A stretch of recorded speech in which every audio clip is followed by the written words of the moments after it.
اہل تکوین کا اس set up میں کیا مقام ہے اور ان کے جو مقامات ہیں ان میں فرد اور اجتماعیت کا کیا مصرف ہے؟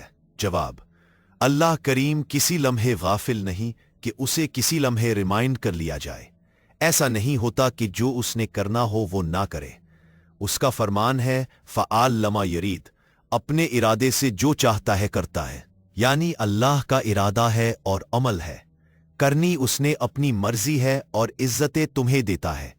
کہتا ہے تم 4 دن یہ میلہ دیکھ لو۔ میلہ دراصل فقیر کا نام ہے۔ کسی بزرگ کا میلہ ہو اور آپ دیکھتے ہو کہ دکان چل رہی ہے تو دراصل اس بزرگ کی فقیری چل رہی ہے۔ اسی طرح خالق کی اپنی تخلیق کا عمل چل رہا ہے، اس کی ملکیت کا عمل چل رہا ہے۔ آپ کو عزت دی ہے کہ 4 دن یہ کر لو، یہ مرتبہ تمہارا ہے، یہ مرتبہ کسی اور کا ہے۔ اہل تکوین وہ لوگ ہوتے ہیں جو خالق کی منشا کو اپنی منشا بنا کے پیش کر دیتے ہیں۔ وہ طاقت کے مالک ہوتے ہیں مگر گھر میں فاتح ہو کے نہیں آتے، بلکہ اپنے ہی گھر میں بکنے آتے ہیں۔ یعنی مصر کا بادشاہ مصر میں غلام ہو کے آ رہا ہے، بکنے کے لیے بازار میں آ رہا ہے۔ یوسف گھر کا مالک ہے اور گھر والی کا مالک ہے، مگر یوسف بکنے کے لیے آ رہا ہے۔ یہی اہل تکوین ہوتے ہیں کہ اپنے گھر میں بھی آئے تو اللہ کی منشا بن کے آئے۔ سب سے بڑا طاقتور فقر اور جید فقر مشکل کشائی فقر ہے۔ مشکل کشا کا فقر دنیا کے ہر فقر پر غالب ہے۔ وہ لفظ بھی غالب ہے اور نام بھی غالب ہے، لیکن مشکل کشا نے اپنے تمام واقعات میں کسی جگہ اپنا غلبہ نہیں دکھایا۔ خود شہید ہو رہے ہیں مگر غلبہ اور قوت نہیں دکھائی۔ اپنے لیے ان کے پاس مشکل کشائی سے بھی بڑی قوت، ذوالفقار سے بھی زیادہ بڑی قوت ہے، یعنی سب سے بڑی قوت برداشت ہے۔ یعنی ہمارے لیے علی مشکل کشا ہیں۔ ہم اگر اطلاع میں ہوں اور ان کا نام لے لے تو مشکل دور ہو جائے، مگر انہوں نے خود اپنی مشکل کشائی نہیں کی، وہاں رضا اختیار کی۔ خنجر آ رہا تھا تو آنے دیا، بیٹے ذبح ہو رہے ہیں اور شہید ہو رہے ہیں۔ امام عالی مقام علیہ السلام وارث ذوالفقار ہیں۔ فقر بھی آپ کے پاس، ذوالفقار بھی آپ کے پاس۔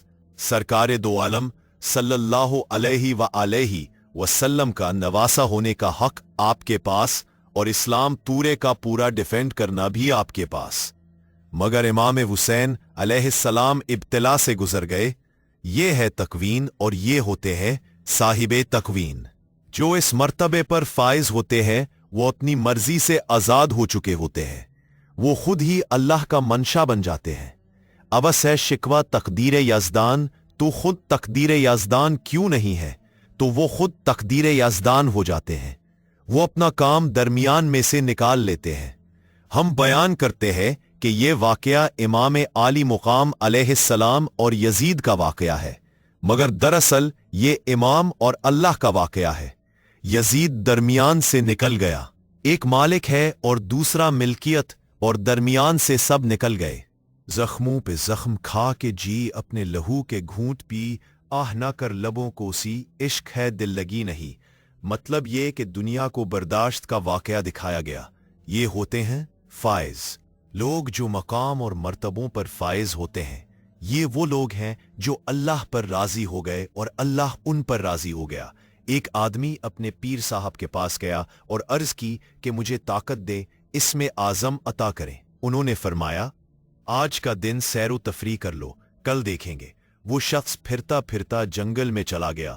وہاں اس نے کیا دیکھا کہ ایک لکڑا ہارا لکڑیوں کا گٹھا اٹھائے چلا آ رہا ہے، تھکا تھکا آیا۔ وہاں سے شہر کا کوتوال گزرا۔ اس نے کہا بابا یہ لکڑیاں مجھے دے دو، مجھے ضرورت ہے۔ بوڑھے نے اس سے معاوضہ مانگا۔ کوتوال نے کہا کہ مجھے جانتا نہیں، میں شہر کا کوتوال ہوں۔ بوڑھے نے کہا کوتوال ضرور ہوگا مگر پیسے تو دو۔ قصہ کوتوال نے بوڑھے کو مارا، پیسے بھی نہ دیے اور لکڑی بھی لے گیا۔ بیچارہ مرید دوسرے دن پیر کے پاس گیا۔ انہوں نے پوچھا تم نے کیا دیکھا؟ مرید نے سارا واقعہ کہہ سنایا۔ انہوں نے دوبارہ فرمایا اگر تمہارے پاس اس میں اعظم ہوتا تو تم کیا کرتے؟ کہنے لگا میں یہ ظلم نہ ہونے دیتا۔ فرمایا بات سنو، وہ جو بوڑھا لکڑ ہارا ہے وہ میرا پیر ہے اور میں نے اس میں اعظم اس سے لیا ہے۔ بات یہ ہے کہ جو طاقت والے ہوتے ہیں وہ طاقت کا استعمال اپنی مرضی سے نہیں کر سکتے۔ طاقت اس کو ملتی ہے جو اپنی مرضی نکال چکا ہو، ورنہ یہ تو استعمال کرنے والے کی اپنی مرضی ہو جائے گی۔